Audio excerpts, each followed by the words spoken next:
Hi, everybody. Hello, I'm Ryan. I'm Bethany. And we are Ryan and Bethany Board Game Reviews. And today we'll be talking about Life of a Chameleon. But before we do, we want to ask that you subscribe. We know that the majority of you watching us right now are actually not subscribed to our channel. What's the deal? So go ahead and subscribe so you can see our videos as they come out. Now, Life of a Chameleon is designed by Nate and Jack Jenny, and it is published by Last Night Games.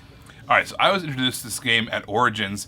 My friend Scott and I, we were sitting down to play a game. We had checked this out of the library, and we were like, well, let's figure out how to play it.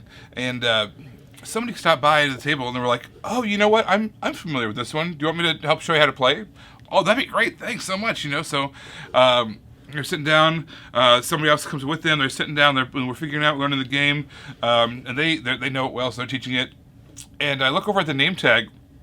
And sure enough, Nate Jenny, one of the designers of the game. No wonder why they're familiar with it. And his brother were the two that sat down across from us and taught us how to play this game. So, man, it was so much fun playing with them. That was how we got introduced to the game. And then, obviously, getting a chance to play with Bethany. This is now a game it's kind of an abstract game where you take on the life of a chameleon. You are a chameleon that's either going to be one color or two colors. As you're moving around the board, you're going to try to avoid snakes while trying to eat as many bugs as possible, and you're using those bugs to cash in cards. Let me give you a quick overview of how to play the game, and then we'll come back to the review. All right, here's our basic setup for Life of a Chameleon. We've got our main player board over here. We've got a track over here that's going to track the end of the game. This is all the objectives that we can try to achieve. We're going to be chameleons, so we're going to change colors. This is the deck of cards that we're going to be able to draw from in order to change our color. We also have some bonus cards over here that we are going to get as soon as we grab an objective as well. The first thing you're going to do on your turn is you're going to roll a d6 and a d20. What's going to happen is it's going to tell you what color of bug to populate and where to populate on the board. So we've got a blue bug over there, and we're going to put it on the number 8. Take this little cube, and we're going to put it on the 8 spot on the board. So the main thing we want to do is we want to achieve these objectives. However, in order to start one of those, you need to start from either the left side or the right side of a card. So in order to start this one, we would either need an orange or a green cube. At the start of the game, you're going to be randomly dealt one of the chameleon colors. In this case, we grabbed red, so we are the red chameleon. There are also kind of a ring of snakes around the middle of the board there. We can only ever go to snakes where we match a color with them. So even if we are, say, red or yellow, we can go to a red or a yellow snake. But right now we're red. We cannot go to any other color other than the red snake. Similarly, when a bug sees you coming and you're not the same color as them, they run away. So in this case, if we wanted to go to where that red snake was, there's a yellow cube there. If we were to go there, that yellow cube would bounce away. So moving is the first action that you can do on your turn. You have up to 3 actions that you can spend. You can move to one adjacent space as long as you follow the rule of you cannot be with another chameleon or with another snake that is not matching your color. So then for our second action, we could do a move again. We could go there, and we can now collect that bug. At the same time, if we wanted to, we could start one of these objectives. This one starts with a red, so we could take that right now, put it off to the side, and we could put our cube on it. We can collect as many bugs as we want. We can only hold 5 of them at a time that are not assigned to a card. But now we've got a card with a cube on it on one side of it. We're committing to building that card across from left to right. It's the same thing if we did the other way. If we had started this one with the yellow, we would have to fill it out from right to left. Also, whenever you take one of these objective cards, don't forget to also take one of these bonus cards up here. There's all kinds of great stuff in that deck. There's things like a wild. This counts as a wild bug. There's an extra action. You only get 3 actions on your turn, so an extra action comes in really handy. We've got a card that says Sneak. This allows you to be where you normally wouldn't be able to be with another colored snake. We've got these Gather cards. Basically says, play this card on your turn when your chameleon is adjacent to a space containing these 3 colors of bugs. You discard those colors, and then you get to get these 3 points at the end of the game, which is fantastic. So now we've started an objective, and we've got our red over here. The next thing we need is a green, but you know what? That's going to be hard to get because we're red.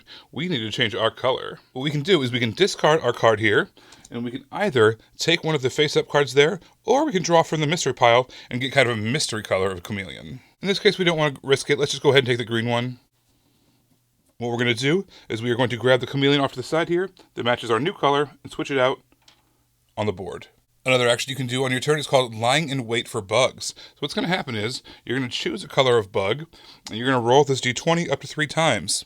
So, for instance, right now we need a green. We're not really near any green bugs. What we could do is we could roll a die. It says we can put one on a 5, put one on an 8, we can put one on an 11. That's kind of a good way to get the colors you need, trying to spread them out on the board. It populates the board for everyone, so you have to be careful not to do it too often, but it might help you out in a jam. The fourth action you can take on your turn is to move a snake. So for instance, we've got these green cubes right here along with that orange cube. We've got a yellow snake sitting there. We can't get that green cube without causing some problems. So what we can do is we can spin an action to move the snake to an adjacent spot. Now we're able to get that green cube, which is going to help us complete our objective. Once we finally have enough cubes to finish off our objective, we're going to score those points, but also what's going to happen is you're going to roll this d4, and you're going to move our marker as many spots as it says. This is a 1, so we're just going to move it 1 spot. The game is going to end basically once it either gets to the 16 or the 20 spot based off of the number of players. At the end of the game, you're going to get points based off of how many of the objectives you've completed. You might have some extra points as well based off of those objective cards or those bonus cards over there. But any objectives that you've taken that you have not completed, you're going to lose points for those. So be careful not to take too many. So that's really the result of the game. You're trying to take those objectives, you're running around the board, changing your color, moving snakes around, trying to grab as many of those bugs as you can that match your cards in order to gain points. At the end of the game, whoever has the most points wins the game. This game is super colorful, and I really like that. I like that all the chameleons, you have all these chameleons, and you probably, actually, I was going to say you probably won't play with them, but you might play with all of them in a game, and especially if you're playing a 4-player game. You could definitely get all of those chameleons in the game to try to get different places. So you have all these really bright chameleons, they look really cool, and then you have the board, which is really colorful, and all the things on the board, which are really, it's just a really colorful game. So I really like the components and the chameleons. They're super adorable, and it is definitely eye-catching. Yeah, I don't think I've ever seen somebody walk by this table when we've had it out and not have them be like, oh, yeah, what you got going on over there? Yeah. You know? We would attract the designers of the games to come over and all right, so I love the game. They probably walked by 4 or 5 times just waiting for somebody to pick up the game. And they're like, yes, it happened. Gotcha. No, the end game timer, how the game ends, I thought was pretty cool and unique. Usually there's a certain amount of rounds or a certain point threshold or whatever the case is. No, in this case there is a little track. You're rolling a d4 every time you complete one of those mission cards, objective cards. You're going to move based off whatever a d4 rolls is. So there's a kind of a variable number. You know, if you roll a whole lot of 4s, boy, that game's going to zip by. If you're rolling a lot of 1s, you have a little bit more time to kind of settle in and do your thing. But I love how there's a little bit of a chaos, a little bit of variety in how long the game is going to last. This game worked really well with our family. So we have a 5-year-old and a 9-year-old, and they totally understood it. And one of the things that it's nice about this game is you can plan ahead, but you really can't plan that far ahead because the game is changing. The bugs that are coming out, the cards that you're drafting, all of that is changing enough to where you can't have this long-ranging strategy. And so that worked really well with our 5 and especially our 9-year-old of trying to basically strategize right then and there and then move when that's accomplished. So I just felt like it worked really nicely. And you would think when there's so many different chameleons that are changing on the board that you would get confused, but you just keep that card in front of you, and it works really well. And I want to say, even our 5-year-old wasn't confused about which chameleon she was because it was really easy to reference the card to the place on the board. So even though you're changing it out and everything, you don't actually get confused even though you're changing your chameleon's color so many times during the game. I love how you're never just stuck in this game. There's never just nothing for you to do. You can always, if there's a certain color you want and it's not on the board, you can populate the board with that color. If there is a snake in your way, you can move the snake. If you're not the right color chameleon, you can change color of a chameleon. Yeah. There's always something to do. We might not get done in just one action. You might take a couple of actions to try to dig for the right color chameleon or to get over to the bug that you need or whatever the case is. But you always have something that you can do. You're never just wasting a turn. You're always going to be progressing your goals, which is fantastic. It leaves you feeling satisfied. If you can, lost, you've got less points than people around you. If you were able to complete cards, move around the board, you still had a great time, which I think is a win.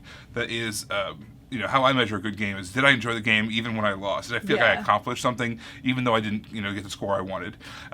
This absolutely does that. Yeah, I really liked this game. It was a lot of fun. I liked that I could play it with all of us, and it was a really good length for that it stayed a perfect amount of time when we were playing with the girls, and that they could play knowing all the rules, even though they couldn't play to win the game. That's fine. They don't really care that much about that. But I really, really enjoyed this one. We played it for the first time, and I was like, you know what? I think we need to play it again. And we played again. I'm like, you know what? I think, we should probably just play it again. You know, For the sake of the review, for the sake of the review, we just need to really learn this one really well. We got to play it a couple more times. Really need to play this game so I can. I don't know if we've played it enough. We should probably play it a few more times. But I just enjoyed it that much that it's one of the games where I'm almost sad that we're reviewing because we probably won't be able to come back to it until we're on a couple break. weeks. So yeah. Yeah, I agree. This is it's essentially an abstract game with all these different colors, but they did it in such a great way. These really cute little meeple, these chameleon meeples. This is a game where adults. Meeples. Camapigles? Meeples. Let us know in the comments below how you're going to blend meeple and chameleon together. Yes, please help us out. I think that adults are going to get a fantastic, satisfying experience out of this. Kids are going to love playing with all the bits. Together, this is a fantastic family game. It tickles your brain in just the right way. It doesn't overstay its welcome. Yeah. It looks fantastic on the table. Overall, this is just a hit. This is a fun one. Everybody, thank you so much for watching. Don't forget to subscribe so you can see our videos as they come out. Until then, you can find us in all of these places. You guys, thanks for watching, and we will see you next time. Bye.